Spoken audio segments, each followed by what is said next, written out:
what do you think the average age of a gamer is? And the first thing that comes to mind is a 16-year-old teenager, something like that.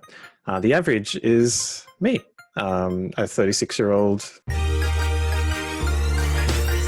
I don't know the stereotype is 100% true anymore. It's not just like a hobby anymore, it's actually a viable career for everyone. And they love artistry, they love architecture, they love making things and solving problems. I'm excited to be able to tell stories that people can't just watch or people can't just read, that people can make choices and influence and actually feel as though they are in the world. I think we haven't really seen what games could do for education yet. PAX is basically the largest convention for those that are interested in gaming within Australia and New Zealand. A gathering of family, I would think, because everyone in the game development community is pretty much tied together. PAX worldwide basically has flipped to a completely online format. And instead of having isolated expos within the US and Australia, they've combined them into one big sort of mega week-long online exhibition.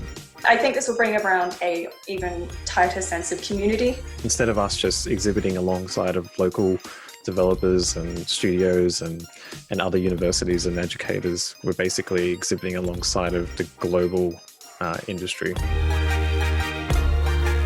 The player base is 100% diverse. The industry still seems to be more male-dominated. Encouraging the next generation of designers or developers or anything in between, artists even, is really important. And like, we belong here, and it's really important for us. Literally just showing our faces and saying, hey, we're women in gaming.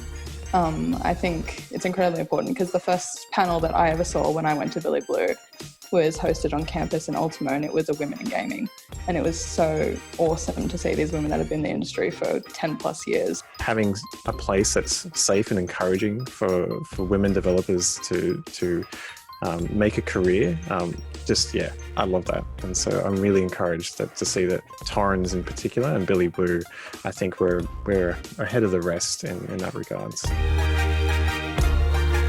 So when it comes to an event like PAX, which is a really close tie between not just consumers and industry, but education providers like us, I'm trying to come up with ways that bridge all of those things in an event of some form. Riot Games is the they're the creators of the world-known game called League of Legends. They're probably one of the top companies in the world at the moment. I think being collaborative too is a big thing. And I feel like in college you're very much focused on yourself and your own portfolio and what you're doing.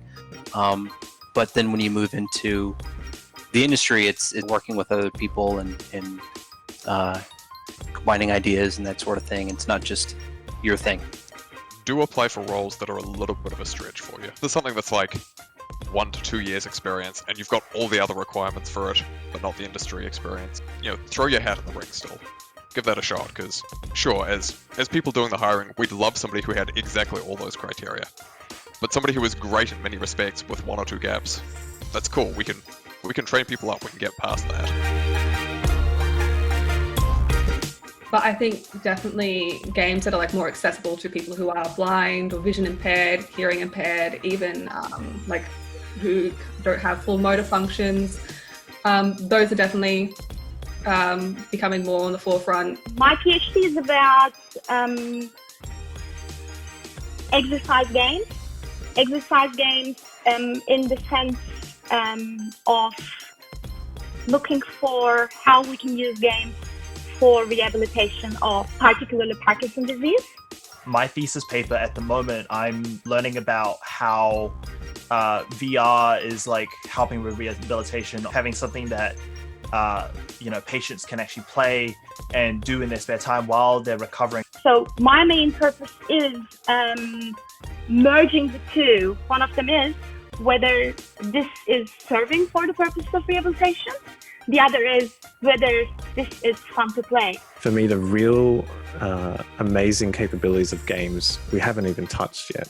People are accepting them as more than just entertainment, but as learning devices. And things to help you, deal with stress and cope with emotions. And it's a question of how can we use this powerful thing for the benefits of humanity.